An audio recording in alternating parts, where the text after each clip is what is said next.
gugurnya seluruh para Kurawa, tewasnya Salya di tangan Yudhishthira, jatuhnya Duryodhana mengakhiri dari Parwa ini.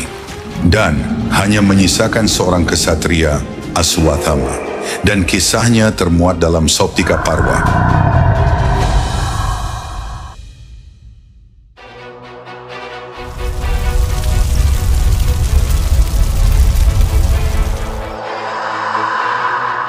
Sauptika Parwa adalah babak yang menyimpan salah satu tragedi paling kelam dalam Mahabharata. Ketika malam menyelimuti medan perang yang sunyi, dendam dan kemarahan membakar hati para yang tersisa. Setelah hari-hari pertempuran yang melelahkan, para Kurawa mundur ke kemah mereka, terluka dan terpecah. Namun di balik kegelapan malam, Ashwathama, Guru Kripa, dan Kritawarma melancarkan serangan balas dendam yang brutal.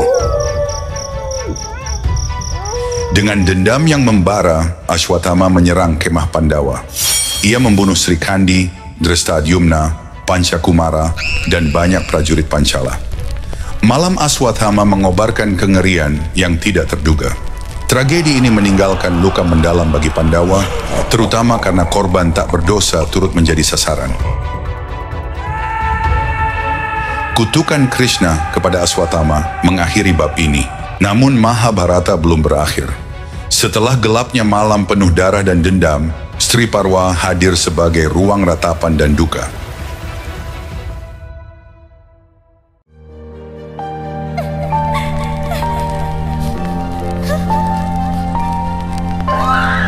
Di sini suara para wanita yang kehilangan suami, anak dan saudara menggema dengan pilu. Ratapan mereka bukan sekadar kesedihan, tapi juga sebuah pengingat pahit tentang harga perang yang sesungguhnya. Para wanita dari kedua pihak berkumpul, meratapi kepergian para pahlawan mereka. Air mata mereka mengalir sebagai saksi bisu kehancuran dan kehilangan yang tak terperi. Rasa sakit para wanita jauh lebih perih jika dibandingkan para kesatria yang gugur, luka yang jauh di dasar hatinya. Dari sini maka wajar jika Gandhari melontarkan kutukannya kepada Krishna yang dianggap paling bertanggung jawab untuk kehancuran para Yadawa. Setelah pekik jeritan para wanita dalam Sri Parwa, keadaan sedikit mereda dalam bab selanjutnya, Shanti Parwa.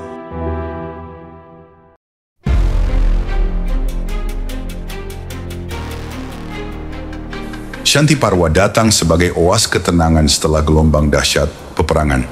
Di sini Bhisma yang terbujur dalam ranjang anak panah Arjuna mempersembahkan pelajaran-pelajaran hidup yang mendalam melalui dialog dan refleksi. Kematian, dharma, dan tanggung jawab menjadi tema utama yang dibahas. Setelah menghadapi perang dan kehilangan, para pahlawan mulai memahami arti sejati dari kekuatan dan keadilan. Dialog antara para tokoh besar membuka wawasan baru tentang bagaimana membangun masa depan yang lebih baik. Disinilah Yudhishthira menyerahkan diri sepenuhnya dalam aliran pengetahuan Maharesi Bhisma.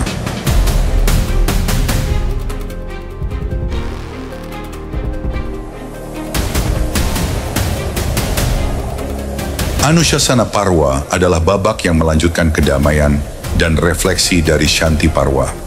Di sini, Vyasa dan para tokoh besar mengajarkan aturan, etika, dan nilai-nilai moral yang harus dipegang teguh oleh setiap individu dan masyarakat. Petuah tentang keadilan, pengendalian diri, dan kewajiban sosial menjadi pondasi untuk membangun kembali dunia yang telah porak-poranda. Di tengah reruntuhan perang, harapan disemai lewat ajaran-ajaran ini. Ia menjadi panduan bagi generasi mendatang untuk menghindari kesalahan masa lalu dan menjaga harmoni.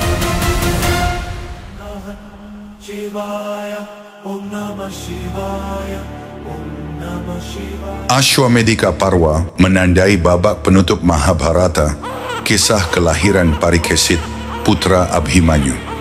Dalam Parwa ini dikisahkan di mana kemenangan dan kedamaian disambut dengan sebuah upacara suci, Ashwamedha, ritual kuda penguasa, dan penaklukan kerajaan-kerajaan yang tidak mau tunduk di bawah panji kekuasaan Yudhishthira. Upacara Ashwamedha bukan sekadar simbol kekuasaan, tetapi juga lambang pengakuan atas tatanan dunia yang baru dan janji untuk menjaga kedamaian. Parwa berikutnya adalah Asrama Wasika Parwa.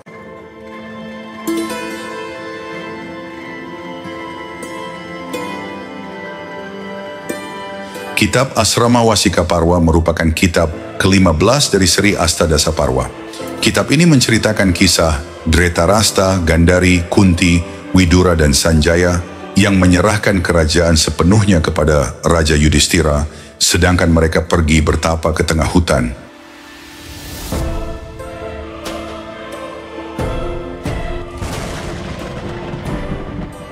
Mausala Parwa adalah babak yang mengisahkan kehancuran besar bangsa Wresni, di mana para Yadawa di bawah pimpinan Basudewa Krishna mencapai puncak kejayaannya. Namun sayang mereka justru menjadi sangat angkuh, arogan, dan sangat sombong. Hingga kutukan Gandhari dan kutukan dari para Brahmana menjadi kenyataan. Para Yadawa saling menghancurkan, saling membunuh dengan senjata Mausala yang tumbuh di tepi laut. Sampai akhirnya Dwaraka tenggelam oleh badai laut Prabhasa. Mausala Parwa juga mengisahkan kematian Krishna karena anak panah seorang pemburu yang bernama Jara.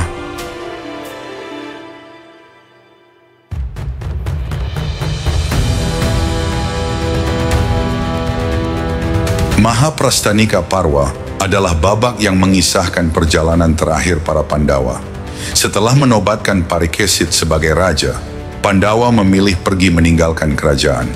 Dalam perjalanan menuju puncak Himalaya, Drupadi, dan satu persatu para Pandawa berguguran, hingga menyisakan Yudhishthira seorang diri yang ditemani anjing hitam, mencapai puncak Himalaya.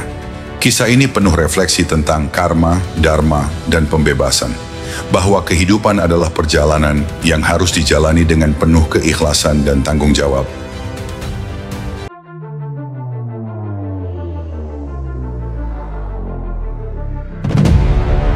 Swarga Rohanika Parwa adalah seri terakhir dari Astadasa Parwa. Dalam bab ini diceritakan bagaimana Yudhishthira menolak menaiki Wimana yang menjemputnya jika harus meninggalkan anjing yang telah setia menemaninya sepanjang perjalanan. Hingga anjing tersebut memperlihatkan wujud aslinya yang merupakan penjelmaan Dewa Dharma. Dalam Parwa ini juga menceritakan betapa terkejutnya Yudhishthira setelah mencapai surga, yang ternyata justru melihat para Kurawa, Shakuni berada di surga. Tak ada satupun saudara, anak, dan istrinya di sana. Yudhishthira menolak tinggal di surga dan memilih neraka demi bisa bersama dengan saudaranya. Yudhishthira pergi ke neraka, dia menemukan semua saudaranya dalam siksaan neraka. Namun tabir ilusi pun akhirnya terungkap. Setelah Yudhishthira berhasil melewati semua ujian, para Pandawa dan keluarganya pun akhirnya mencapai surga. Bab ini mengajarkan bahwa kematian bukanlah akhir, melainkan gerbang menuju dimensi yang lebih tinggi. Meskipun Swarga Rohana Parwa merupakan bab terakhir dari Astadasa Parwa, namun masih ada kitab-kitab lain seperti Hariwamsa yang memiliki keterkaitan dengan Parwa Mahabharata. Hariwamsa Parwa adalah penutup dari seluruh saga Mahabharata. Di sini, kita melihat warisan yang ditinggalkan para pahlawan, kisah keluarga dan keturunan yang akan meneruskan roda kehidupan. Kisah ini membawa kita kembali ke akar, asal-usul dan keturunan Basudewa Krishna, yang menjadi simbol harapan dan pembaruan. Warisan Dharma, keberanian, dan kebijaksanaan akan terus mengalir melalui generasi demi generasi. Dengan ini, perjalanan kita menyusuri Astadasa Parwa Mahabharata telah selesai. Terima kasih telah mendengarkan kisah epik penuh makna ini. Sekarang, saya ingin tahu, menurut Anda, bagian mana dari 18 Parwa ini yang paling mengesankan? Komentar Anda sangat berarti dan akan menjadi bahan pembahasan mendalam di video-video berikutnya.